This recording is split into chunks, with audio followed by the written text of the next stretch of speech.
ஸ்ரீராமநவமி.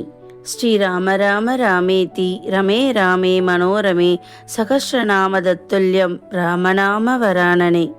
பகவான் ஸ்ரீராமனின் அவதார தினமாக சித்திரை மாதம் வளர்பிறை நவமி திதியில் கொண்டாடப்படும் ஓர் புனிதமான பண்டிகைதான் ஸ்ரீ ராமநவமி. ராமர் பிறந்த மதிய வேளையில் விரதமிருந்து பனைவெல்லம் கலந்த பானகம், நீர்மோர் மற்றும் சுண்டல் படைத்து ராமாயணம் படித்து வழிபாடு செய்வது சிறப்பானது. இது வாழ்வில் தர்மம், பக்தி மற்றும் நற்பண்புகளை நிலைநாட்ட அனுசரிக்கப்படுகின்றது. ராமர் அவதரித்த தினத்தையே ராமநவமியாக கொண்டாடுகின்றோம். வசந்த நவராத்திரியின் ஓர் பகுதியாக ஸ்ரீராமநவமி கொண்டாடப்படுகின்றது. ராம அவதாரமே பலரின் சாபம் தீர்க்க உண்டானது.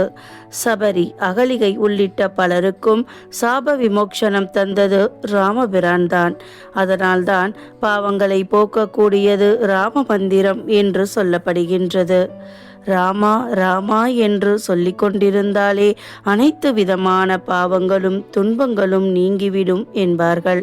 அதனால்தான் எந்த பிரச்சனை என்றாலும் ராமஜெயம் எழுதும்படி முன்னோர்கள் அறிவுரை வழங்குவார்கள். திருமாலின் அவதாரங்களில் சிறப்பு மிக்கதாகவும் அறம் நிறைந்ததாகவும் உள்ளது ராம அவதாரம். இறைவன் தனது தெய்வீக சக்திகளை துறந்து சாதாரண மனிதனாக பெற்றோருக்கு மகனாக வாழ்ந்து காட்டிய அவதாரம் இது. அயோத்தி தேசத்தை தசரதன் என்ற மன்னர் ஆட்சி செய்து வந்தார். திசைகளை எண் திசைகளாக பிரிப்பார்கள்.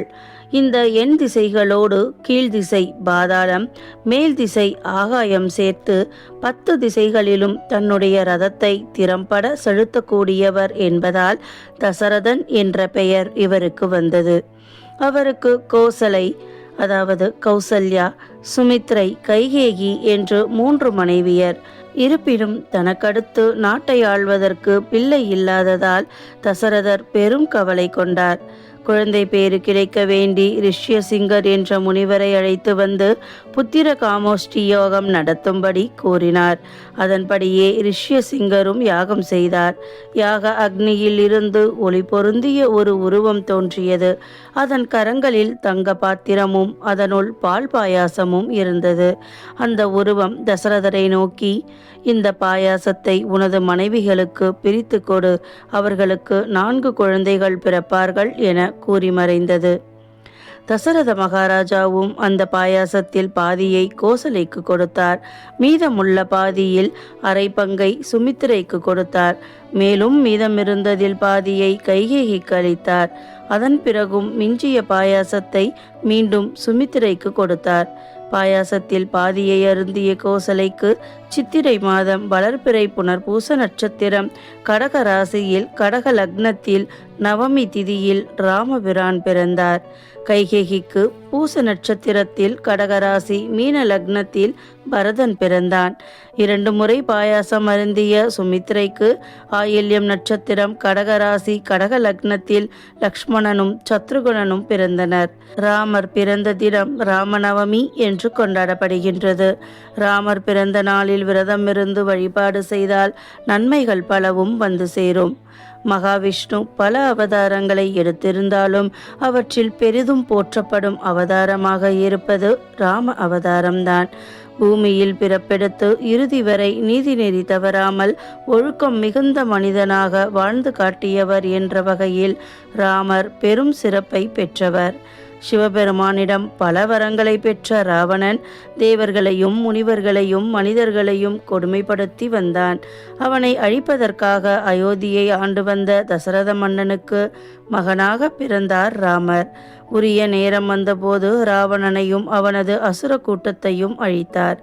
அதர்மத்தை அழித்து தர்மத்தை நிலைநாட்டினார். முனிவர்கள், வேதங்கள் மற்றும் புராணங்களின்படி அறம் குறைந்து அறமின்மை அதிகரிக்கும் போதெல்லாம் விஷ்ணு தீயவர்களை தோற்கடித்து தனது பக்தர்களை காப்பதற்காக பூலோக வடிவம், அதாவது அவதாரம் எடுக்கிறார். இலங்கையின் சக்தி வாய்ந்த அசுர அரசனான ராவணன் 10 தலைகளுடன் பிறந்தான்.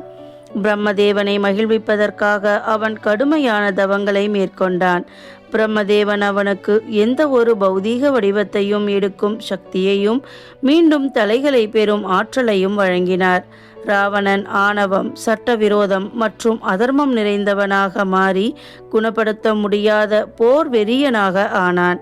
அவன் பல தேவர்களையும் உயர் உலகங்கள், பூமி மற்றும் பாதாள உலகங்களின் ஆட்சியாளர்களையும் தாக்கி வென்றான்.